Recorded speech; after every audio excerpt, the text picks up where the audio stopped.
Ay mga et, andito na ako! O karon mga eto, bani ko ninyo mag-duty and school for a day in my life. Yeah. Ni matari kog sayo ani mga etno kay naatay trabaho dito, nag-VA man tarawta or virtual assistant. Kay sayo man kayo ako ang duty mga ito, nagdala tag itlog da mga et para dili tagutom while working. Og diri ara pud ko sa eskwelahan nag-work mga etno, ginagmay ra gyud para napud tay ma-support or natay makuan sa atong daily needs or mga kaon-kaon man diha. Og diri mga itno kay nagsugod na mi og duty mga it, so kadiyot ra gyud ko diri nag-video mga itno kay bawal gyud siya mag cellphone while duty nga no magbuot mo. Champs. Hi guys, a day in life as a VA, a fourth year from anak sa Og fast forward na ta mga it kay human nami diri duty. Og mauni sila ako mga kaubanan diri sa ako ang work. So ayan mga itno, kay alas 8 naman, lahi na sa banga mo ang dutihan. So mag-OJT na mi, mag-duty na sa mi. Laban lang talaga tayo sa ating life. Og nakaabot na po ko diri sa office kung asa ko na-assign nga mag-OJT. Og mauna akong makauban diri sa faculty. Kay sa faculty man ko na-assign. So kay wala pa man namo ang supervisor mga itno, nianhi ko diri sa gawas kay nindot kayo ang panahon.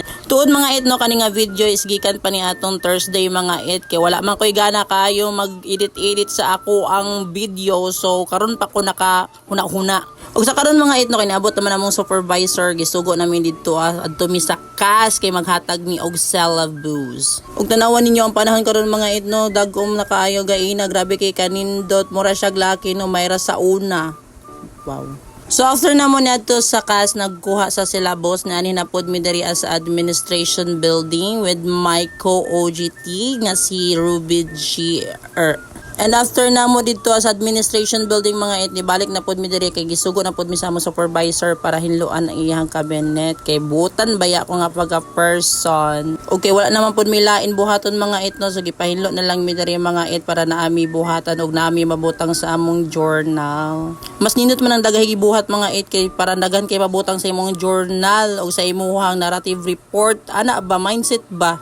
And then mga itigibati na magkagutom mga itnahin ko diri sa amo ang library kay naman diri akong mga kauban mag-lunch me with Anna, Kylie, and everything. Og nagatawa po mi diri mga itno kay si Kylie ko no mga it, mura daw siya estudyante niya, ako ang principal tapos si Anna ang maestra. So mao ni akong lunch for today's video, gilibrihan na pud ko ani ni Anna sa Mountain Dew, ako ana dayon ang everything.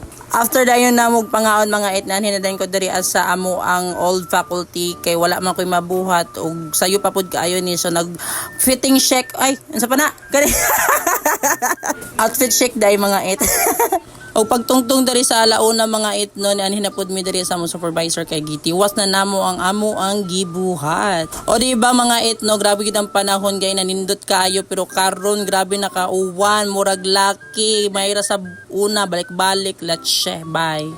Og nakadungog man ko nga naikaon sa Pikas office mga itno, so nidiretso na rin ko dito para maghab-hab og saging gidong ag. So kay nabusog naman ko mga it, maura to atong video, goodbye, love you mo.